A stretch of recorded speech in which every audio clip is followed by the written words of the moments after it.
Hi there, and welcome to the second edition of the Roger Hughes Show. I'm Despina Barton here inside the Hatters Athletic Training Center, and boy do we have a jam-packed show for you today. We got behind-the-scenes footage of the team's visit to the Alabama Sports Hall of Fame, and of course a breakdown with Coach Roger Hughes, so stay put. But before we get to all that, let's go ahead and take a look back at what you may have missed in Week 4's contest as the team traveled up to Birmingham Southern, their last non-conference game of the season.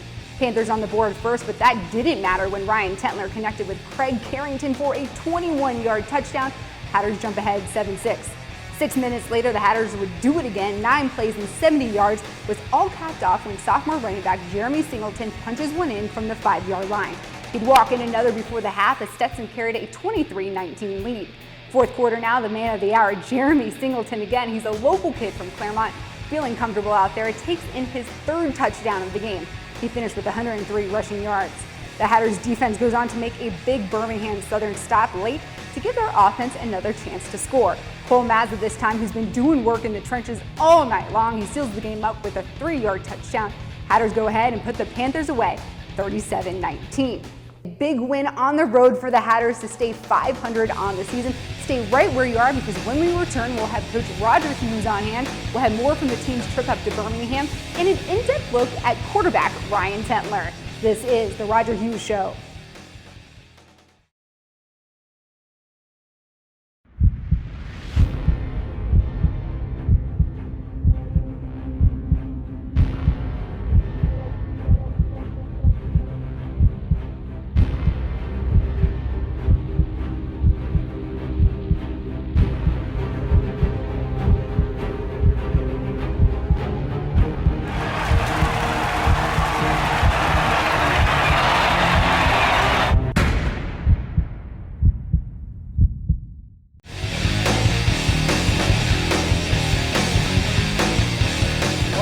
Inside the Hatters Athletic Training Center. I am finally joined here by Coach Roger Hughes. Thank you so much for coming in, Coach. It's great to be here, Dee. Thanks. Yeah, absolutely. Well, let's go ahead and dive right into this past game. You found your team down in a hole in the first 3 contests.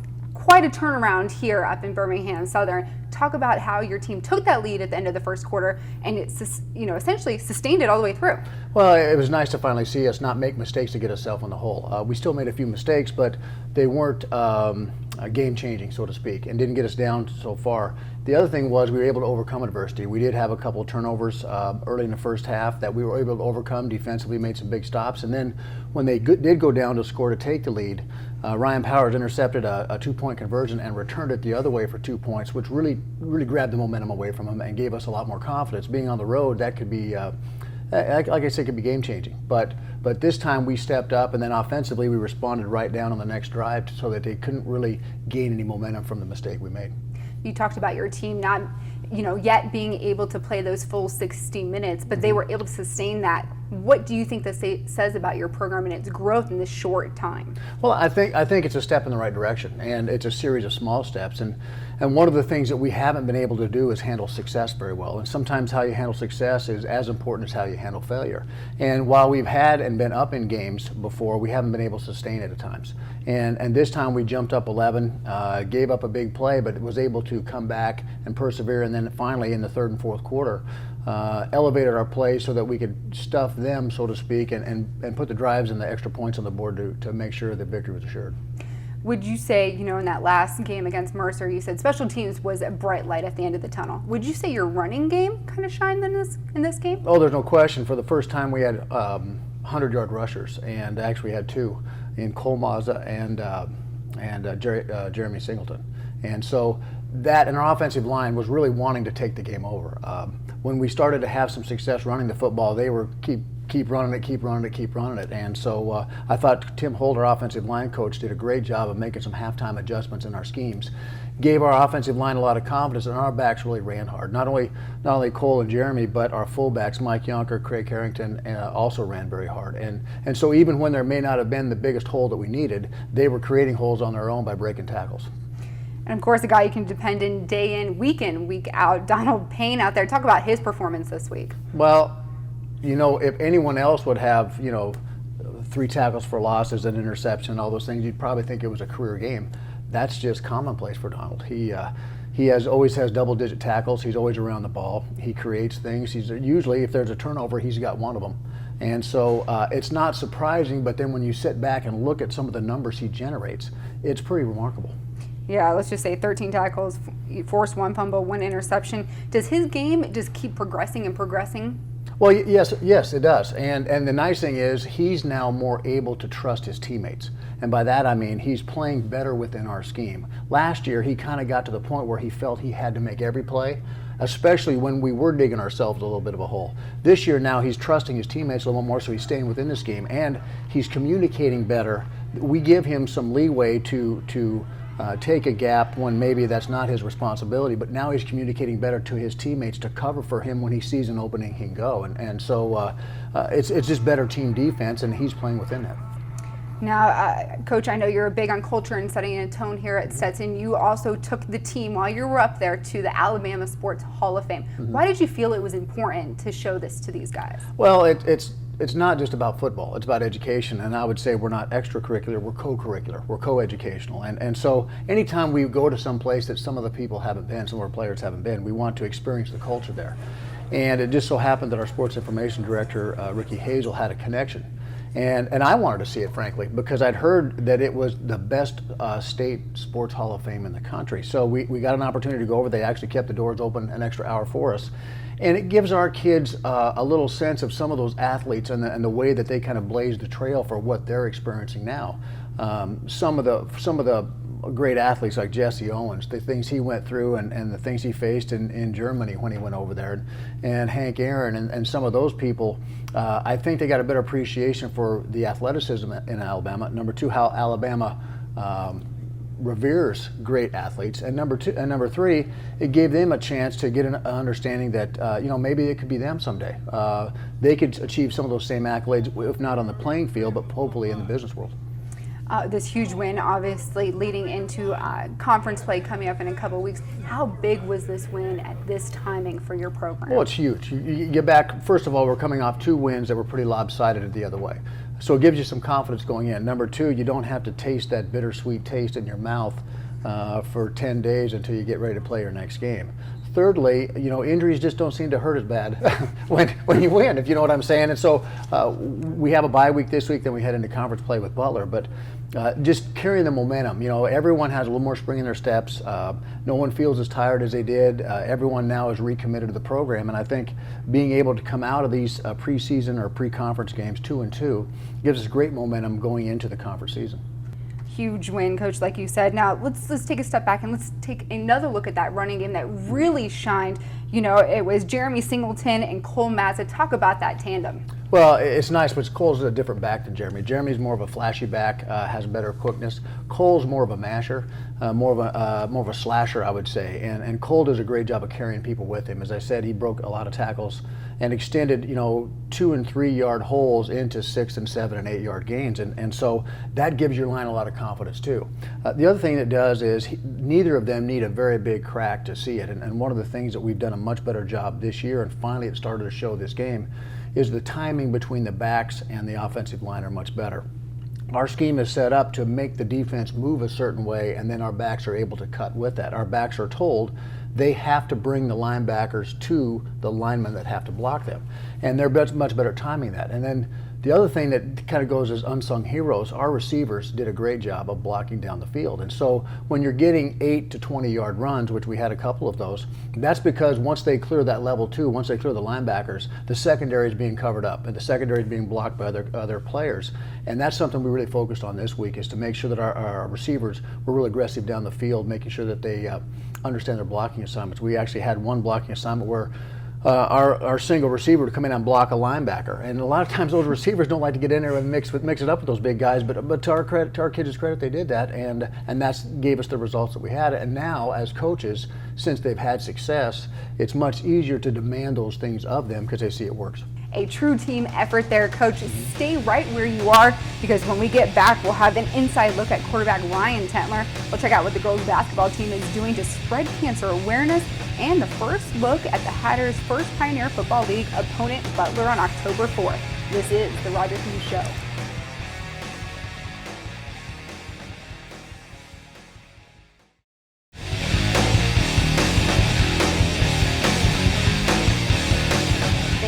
sticking with us. Coach, now it's time to talk about your number one man, your quarterback under center. It's Ryan Tentler. Talk to us about what first drew you to him over a year ago and to bring him in this young Stetson program. Well, you know, we had seen high school film on him, and it looked like he was a great leader. It looked like he was a great improviser.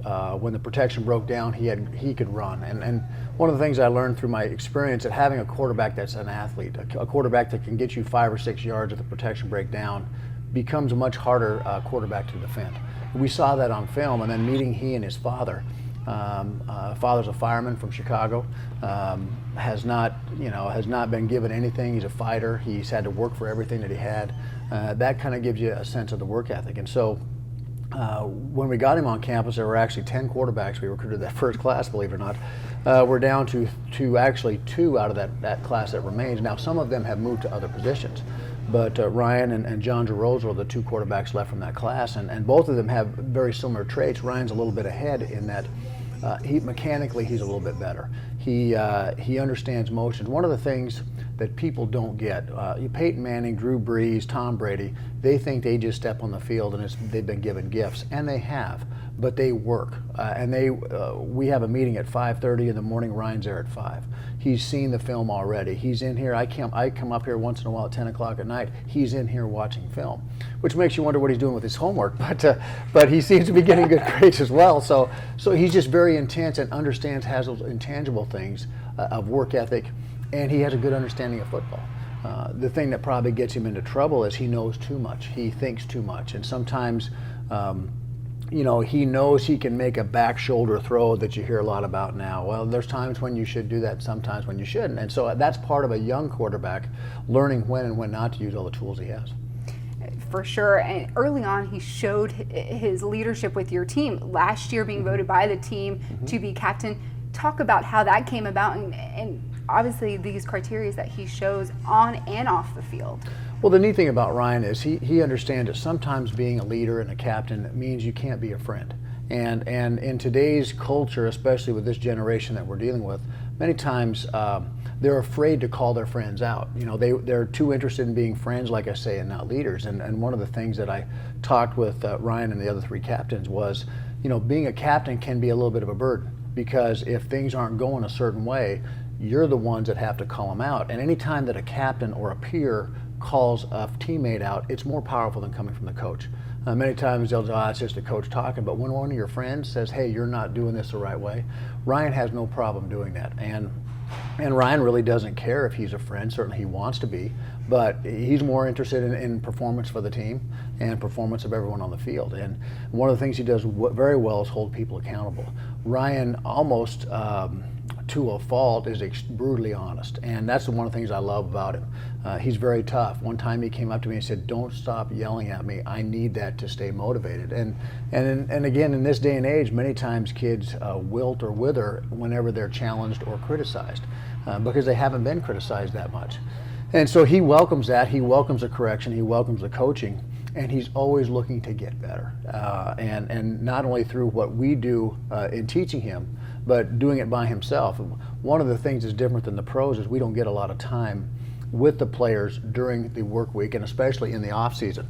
We don't have OTAs. We get 8 hours a week in the spring, and that's really when people become better. Ryan uses all that extra time to watch the film. He's throwing with receivers all the time, even though we can't require it. And so that excess work is the reason that he's taken the forefront and really become the leader of our offense. Yeah, Matt Musgrove was telling me, the voice of the Hatters, that Ryan was one of these guys that he actually coordinated with the whole team in the offseason to get everybody together. Did this surprise you that he was that guy to get everybody? Well, no, it didn't surprise me, but it is always a welcome result. And anytime one of your best players is also your hardest workers, that is a trifecta, really, what it gets down to, because he's a leader, he's a hard worker, and he's a good player. And so other players can rally around him with that. And it's really easy to gain respect of your peers when you're the first one in the weight room and the last one out. It's easy to gain the respect of your peers to play tougher when he has a sprained ankle, but he's playing through it and doesn't let it affect his play, nor does he make excuses. So all those things have a way of elevating him to a different level, and what he does is he brings those around him. Because a lot of times, quarterbacks are measured by production, and how do they get others around them to produce? They may be a great player, but if they can't get those around them to play better and get better results, then they can't be the quarterback. And that's why it's such a unique position. That's frankly why he gets all the credit and all the blame. But he handles that very well, and he's so introspective that even though he has a great play, he'll see the wrong footwork he took or the wrong throw he made, even though the result may be a 20-yard gain. Tell me this, is there a scenario that you and him go to late in the game, or when you're needing a first down, that you both can see eye to eye and you can depend on him to get the job done too? Well, I try to foster a relationship between the quarterbacks where it's their team and I'm just guiding them. And so on Thursdays, before we even get to the game, listen, this is our 2-point play. If you're in the game, which ones do you want? Because we'll have 2 or 3 going in. If it's 4th and 5, this is what we do. I give all the quarterbacks a game plan sheet, so they know the first 8 plays. They know the first 3rd and 1, the first 3rd and medium, the first 3rd and long. Then they can tell me, listen, I don't feel comfortable with this. I'm okay with them saying, I don't like this throw, or I really don't understand this read. And because that communication makes us both better. I'm not going to put him in a situation to ask him to execute something he doesn't like. And number 2, he's not going to have to perform in clutch situations with 300-pounders running around him and trying to still execute the play. So, and the one thing, Ryan's very honest about that. He's not going to hide, although he's one to say I can do anything. I think we've developed a relationship now where he's not afraid to tell me, listen, this isn't working. And that happens during the game too. He'll come out, we'll talk about how the coverage is going, and maybe we'll change how we read a certain pass play just based on the coverage that they're giving or the matchups that we have. And that happened yesterday as well.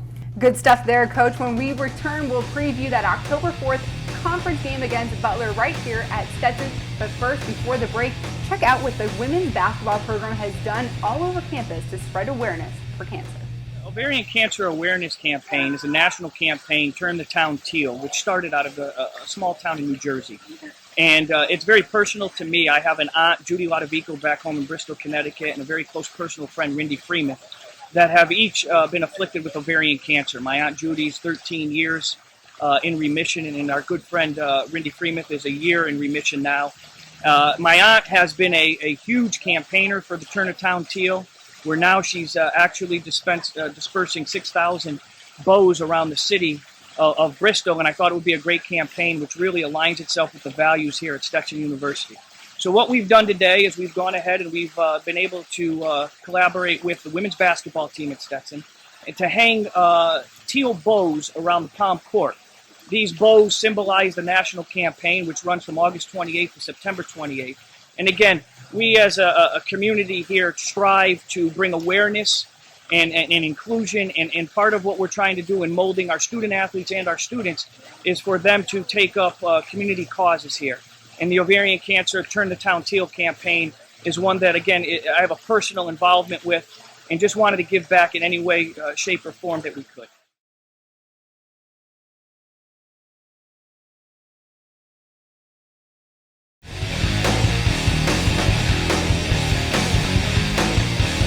Welcome back, Coach. It's time to talk about that next matchup. The first conference game, October 4th against Butler. You got a bye. Is that bye week a help or a hindrance for you right now? Well, it's a big help right now because nobody's healthy at this point. We're about 1/3 way through our season. Everyone has those nicks, bumps, and bruises where you'll notice that in the first week people are really fast.